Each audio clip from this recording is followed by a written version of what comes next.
안녕하십니까. 누리 PD입니다. 자, 헌법재판소가 놀랍게도 검사 3인 이창수 중앙지검장이 포함된 검사 3인에 대한 탄핵 재판에서 8대0 기각 판정을 했고요. 판결을 했습니다. 그리고 더 놀라운 것은 최재해 감사원장에 대해서도 8대0 기각을 했죠. 최재해 감사원장에 대한 기각 선고는 대통령의 계엄이 잘못되지 않았다, 정당했다라는 것을 입증해주는 하나의 반증일 수도 있습니다. 그래서요, 대통령이 이제 반격을 한다라는 측면에서 볼 때는요, 그야말로 절호의 기회를 잡았다. 카드가 지금 손에 쥐어졌다라고 볼 수가 있습니다. 저들이 어떤 목적에서든 8대0이라고 하는 것은 엄연한 사실이잖아요. 그것도 연속 2건 터졌거든요. 현재 재판권의 뭐 성향이라든가 그 내부가 지금 몇 대 몇이다, 이거 이야기할 필요 없습니다. 자, 이걸 갖고요, 이걸 이제 당연시하고 그 연장선에 있는 게 바로 대통령의 이제 이 탄핵 재판인데요. 기각으로 이제 연결해야죠. 기각이든 각하든 그렇게 이제 연결할 수 있도록 이제 세 머리를, 여러 머리를 해야 된다, 이제 이렇게 볼 수가 있겠습니다. 지금요, 이것을 이제 간파한 윤 대통령 그 변호인단 측에서도 긴급 기자회견을 열었었죠. 계엄 정당성이 증명됐다라는 취지로 기자회견을 열었습니다. 윤갑건 변호사가 이제 이게 중심적으로 이렇게 나서서 발언을 했는데요. 자, 윤 대통령 측 최재해 탄핵 기각, 이것은 윤 대통령의 계엄 정당성이 증명된 것이다, 이렇게 지금 이야기하면서 애국 시민들 혹은 이 상식적 대한민국을 사랑하는 상식적 우리 이제 국민들에게 호소를 했습니다. 충분히 이제 먹혀들 수 있는 조건 하나가 완성이 됐다, 만들어졌다. 이 마지막 선거를 앞두고, 대통령 선거가 사실 최종적인 그런 상황인데, 그걸 앞두고 중대한 분수령을 변곡점을 만들 수도 있는 그런 일이 터진 것이죠. 자, 지금 현 정부 들어선 후에 무려 29건에 이르는 정말 전대미문에 정말 파렴치하면서도 어떻게 보면은 화적대 같은 그런 짓을 했죠. 탄핵 소추를 했었죠. 그런데 그거 재판을 해보니까 최근에 있었던 게 이제 이진숙 방통위원장이 4대4로 기각된 거고요. 오늘 2건 이런 식으로 해서, 그리고 처음으로 시작했던 것은 그 뭡니까, 이태원 때문에, 이태원 그 참사 때문에 행정안전부 장관이 또 그때 당시 이제 탄핵 소추됐었죠. 그때부터 시작된 게 지금 8건이 지금 선고가 됐는데 전부 기각입니다. 전부. 인용이 하나도 없어요. 그러니까 100점 100패인 거야, 국회가 지금. 민주당이 100점 100패. 달리 말하면 윤 대통령이 이끄는 이 정부 측, 이 100점 100승을 했다라고 볼 수 있겠죠. 자, 이 연장선에서 8번 이겼는데 9번 못 이기겠습니까? 다음 재판에서 이기면 되잖아요. 자, 그것이 바로 기각. 이 기각 릴레이에 하나 더 릴레이를 추가한다. 그것이 바로 윤 대통령 사건이다, 재판이다, 기각이다, 각하다. 둘 중에 한 개가 당첨될 것으로 한번 기대를 해보겠습니다. 자, 이거는요, 대통령이 이제 칼자루를 쥐었다라고 이제 볼 수가 있습니다. 이걸 갖고 이제 여론몰이를 할 수가 있는 거죠.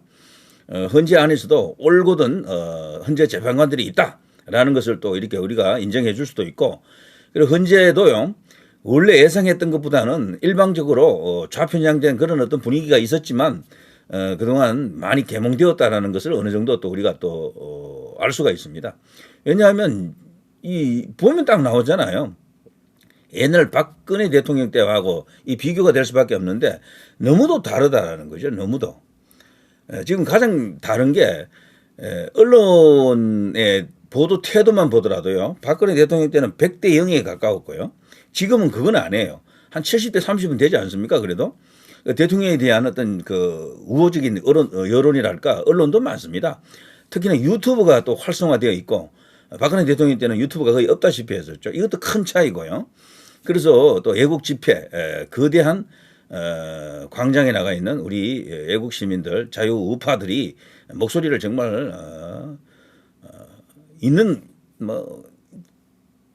대로 지금 크게 지금 뭐랄까 사자호를 토하고 있죠. 자, 이런 것들이 헌재 재판관들에게 전달이 안 되겠습니까?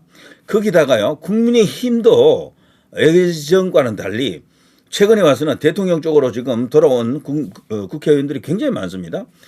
대통령을 탄핵 기각해달라, 뭐 혹은 각하해달라라고 하는 그 탄원서에 무려 80 몇 명입니까? 83명입니까? 여기 이제 서명을 했고요. 한 20수명이 또 서명을 안 했는데 이거는 현재 지도부들하고 한동훈계 그리고 일부 PK 혹은 TK 쪽의 인사들 몇 명이 또 거기 그 서명을 안 했더라고요. 그 사람들이 왜 서명을 안 했을까 생각하니까 거기 또 복잡한 정치가 있겠죠. 뭐 김무성이 그 뒤에 있다. 뭐 한동훈, 김무성 이들 라인에서 지금 반대했다. 뭐 이런 어떤 주장들이 있습니다. 아무튼 그거는 다른 시간에 한번 또 이야기해 보도록 하고요. 그런 상황이죠. 자, 어쨌거나 지금 두 건의 8대0 기각 터진 이것은요. 분명히 민주당에는 악재입니다. 패닉한 상황이 될 수밖에 없습니다. 그들이 헌재 재판관 뒤에서 뭔가 카르텔을 만들어서 작용을 하고 있다 손치더라도 재판관들이라고 하는 것은요. 반드시 그 카르텔에 의해서만 움직여지는 것은 아닙니다. 스스로도 판단을 하거든요. 아, 이거 내가 제대로 판단하지 않으면 나중에 가면 큰일 나겠다. 나도 죽는다라고 판단이 들면은 그 카르텔이고 나발이고 뭐 필요합니까? 그거 다 깨부수는 거지. 그거 그냥 모른 척하고 옳거든 판단을 할 수도 있는 거죠. 그것을 요청할 수 있는 그걸 체근하거나 재촉할 수 있는 결정타가 지금 이번에 터졌다라고 볼 수 있습니다. 그래서요 윤 대통령 측 변호인단에서는 비상계엄은 정당했다라는 것을 이번에 기각 두 건의 기각 에서도 특히 이제 최재 감사원장 건에서는 직접적으로 연결되는 이슈가 있잖아요. 그래서 증명이 되었다라고 하면서 탄핵도 당연히 윤 대통령 탄핵도 당연히 기각이 되든 뭐 각하가 되든 아무튼 직무 복귀시켜야 된다 이런 주장을 할 수가 있는 거죠. 그리고 이번에 이제 이 긴급 기자회견을 한 배경에는요. 천대엽이죠. 지금 대법원 판사이면서 대법관이면서 그것도 행정 책임자 아닙니까? 그 법원에 이자가 웃기는 발언을 했습니다. 대통령 구속 취소한 그 내용을 갖고요. 상급심에서 그걸 또 판단을 받아봐야 된다 어쩌고 저쩌고 이런 식으로 떠들었잖아요. 거기에 대해서도 직격탄을 때리기 위해서 또 긴급 기자회견을 열었죠. 전부 이 반국가 세력의 범죄에 들어가는 인사들이 아닌가 싶습니다. 천대엽 하면은 부정선거를 가로막은 원흉 중에 한 명이죠. 저기 누굽니까? 민경욱 전 의원의 이야기에 의하면 천대엽을 제일 일로 치더군요. 그야말로 악질로 보더라고요. 악질.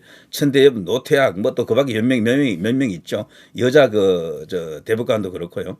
자, 아무튼 이런 사람들, 이들과 거대한 전쟁을 벌이고 있는 도중에 지금 헌재가 이런 어떤 충격적 어떤 그런 판단을 했다. 근데 이것은 민주당 사정을 보더라도요. 그들도 예상 밖이다. 8대0이라니 적어도 뭐 4대4라든가 5대3이라든가 3대5도 아니고 8대0이라니 이런 분위기가 있어요. 자, 그러면은요. 그동안 우리가 의심했던 뒤에서 어떤 카르텔이 작동해가지고 헌재 재판관들이 거수기로서 TF가 적어준 대로 거기 움직이는 게 아닌가, 로봇가 아닌가, 그런 어떤 의심이 있었잖아요. 그것을 이제 조금 가능성을 낮춰도 되지 않겠나 이런 생각이 듭니다. 아무튼요. 감사원장 등 탄핵 기각은 비상계엄이 정당했다라는 것을 입증할 수 있는 절호의 기회가 왔습니다. 이 시기가 타이밍이 굉장히 중요한데요. 이런 어떤 계기가 결정적 계기가 주어졌을 때 이제 공격력을 있는 뭐 끝까지 다 끌어올려야 됩니다. 그래서 이제 몰아쳐야 되겠죠. 여론전을 이제 적극적으로 펼쳐야 되고요. 광장은 광장대로 또 역할이 있습니다. 그리고 우리 같은 이런 유튜버들은 또 뭐 우리대로 또 할 일이 따로 있는 거고요. 자, 이런 속에서 얼마 전에 이야기를 한번 제가 끌고 들어왔습니다. 여기 보시면요. 허영 누굽니까? 우리나라에서 가장 저명한 헌법학자죠. 여기 이름 적힌 분들이 전부 헌법학자들입니다. 이호선, 지성호, 정현미 등. 이분들이 이미 지난 2월 13일자 신동아에 나간 이 내용을 보게 되면요. 지금 이 재판은 인민재판이다라고 규정했습니다. 인민재판 같은 헌재, 위법, 불법 사례 핵심을 그때 당시 짚었는데요. 그게 여전했습니다. 11차 변론 과정을 거치면서 계속해서 그런 게 재판, 리바이벌 됐었거든요. 이제 그걸 지금 상황에서 한번 좀 읽어보면은, 한번 좀 되짚어보면은, 대통령의 탄핵 재판에 있어서 크게 영향을 끼칠 수가 있겠습니다. 이번에 대통령 변호인단 측에서 중요한 어떤 기각 혹은 각하 근거 자료로서요. 이 허영 교수 같은 이런 헌법학자들이 언론에 그 인터뷰한 내용들이 있습니다. 이것을 첨부해서 보냈다라고 합니다. 그래서 굉장히 중요한 이야기죠. 그리고 이제 대통령을 구하자. 구국 운동에 이제 뛰어든 분들도 이 정도의 논리 정도는 갖고 있어야 됩니다. 그때 주변에서 누군가 뭐 이렇게 사적으로 어떤 토론을 하더라도 이야기할 내용들이 있어야 되지 않습니까? 자, 아무튼 이렇게 대통령 파면하면 국민이 인정할 리가 없다. 후폭풍을 각오하라 이런 이야기죠. 헌법재판소 완전히 가루가 돼 없어진다. 지금 헌법학자 허영 경희대 석좌 교수가 이런 정도로 말을 할 정도면은 이 얼마나 점잖은 분들입니까? 이분은 또 연세도 높아요. 80인가 이러잖아요.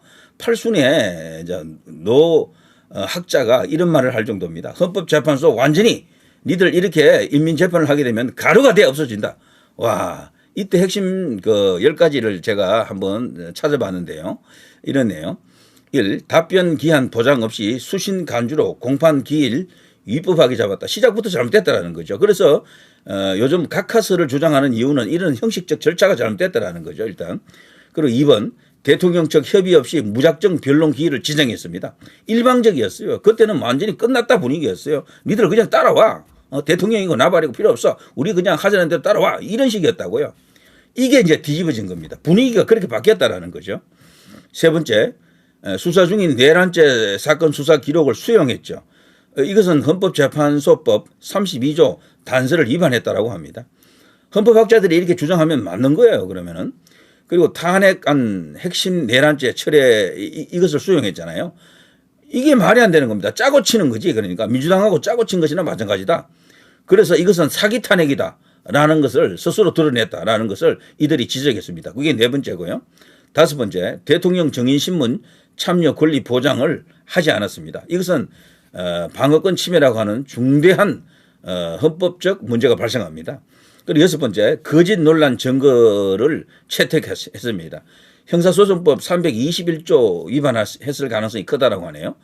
자, 그리고 불공정한 망언역 셀프 임명 속도전을 내고 뭐 어쩌고 저쩌고 이런 일도 있었죠, 과거에. 그리고 여덟 번째, 헌재 주석에서 그 밝히고 있는 내용들이 있거든요. 그걸 무시하고 한덕수 전 대행 탄핵을 바로 하지 않고 시간을 질질 끌고 있다. 대통령하고 연결해서 이걸 그냥 재고 있는 거죠. 무엇을 타이밍을 어떻게 조절하는 것이 좋을 것인가를 놓고 어떤 계산을 하고 있다라는 겁니다. 이렇게 하면 안 되거든요. 그리고 아홉 번째, 의리법 연구회 출신들의 부적절한 은행. 그리고 거기 내부에 의리법 연구회를 중심으로 한 어떤 카르텔이 존재한다라는 것을 이들이 지적했습니다. 이런 재판은 국민들이 허용할 수가 없다. 이것은 당연히 무효가 되어야 한다라는 이야기죠. 그리고 마지막으로 열 번째, 박근혜 대통령 같은 경우는 17차 변론을 했는데요. 윤 대통령은 11차 변론을 했죠. 이것은 불공정 졸속 진행이다. 때문에 이렇게 대통령 파면하고 나면은 지금 성난 국민들이 그대로 그것을 수용할 리가 없다. 헌법재판소는 가루가 되어 사라진다. 각오하라. 이런 어떤 엄청난 어떤 내용들입니다. 자, 이들이 이것을 안다 그러면요, 함부로 정말 판단을 하기가 어려울 겁니다. 이번에 8대0 기각은요, 어쩌면 윤 대통령 기각을 애고하는 것일 수도 있다라는 일각의 희망 섞인 관측이 맞을 수도 있을 것 같아요. 자, 저도 그런 쪽으로 힘을 좀 실어주고 싶습니다. 8대0 기각은 민주당으로 하여금 아연 실색케 한 놀라운 어떤 그런 결과였다라고 생각이 됩니다. 자, 이들도 인간입니다. 가족이 있습니다. 지금 어마어마한 이 분위기를 이들이 끝내 외면한다면 특히 문형배, 이미선, 정계선, 정정미 이 4인 그리고 김영두까지 제가 포함해서 이름을 불러드립니다. 자, 이분들이 정신 차려야 됩니다. 자칫하면 대한민국에서 얼굴 들고 못 다닐 수도 있고요. 진짜 이 나라에서 살지 못한다라는 정강훈 목사의 지적처럼 어떤 일이 벌어질지 아무도 모릅니다. 지금 현재 광화문 광장도 그렇고 뭐 여의도도 그렇고 그리고 또 뭐 헌재 앞도 그렇고요. 이 애국 시민들이 가 있는 곳곳마다 그야말로 비장합니다. 비장해. 그야말로 전투 모드. 자, 이것을 절대 간과하면 안 된다. 내전 그러는데요. 진짜 내전이 우리나라에 사실 일어났던 적은 거의 없었죠, 사실은. 근데 이번에는 진짜 탄핵이 인용이 된다. 이럴 경우에는 내전이 일어날 수도 있겠다라는 그런 생각이 들어갑니다. 자, 아무튼 이번에 이 두 건의 이 8대0 기각, 특히 최재해 감사원장에 대한 기각, 이거는요, 대통령 변호인단 혹은 대통령으로 하여금요, 새로운 공격의 카드를 쥐었다라는 어떤 그런 의미도 있습니다. 이걸 갖고 이걸 당연하게 일종의 프레임으로 만들어 버려야 돼요. 그래서 헌재가 꼼짝없이 역시 대통령에게도 기각이든 각하든 할 수밖에 없는 그런 식으로 몰아가야 되겠죠. 충분히 이제 가능하고 그렇게 되도록 실제 또 외곽의 힘도 그렇게 작용하고 있습니다. 언론도 요즘은 간보기 많이 해요. 대통령이 살아날 수도 있다라는 전제하에 양다리 걸치고 있는 언론이 많아지고 있습니다. 좋은 현상입니다. 자, 이렇게 조금 더 이렇게 몰아붙이면 양다리가요, 한쪽 다리로 이렇게 넘어오는 수가 있습니다. 완전히 이제 우군화될 수도 있겠죠. 자, 조금만 더 가면 되겠습니다. 자, 누리 PD 김준희였습니다.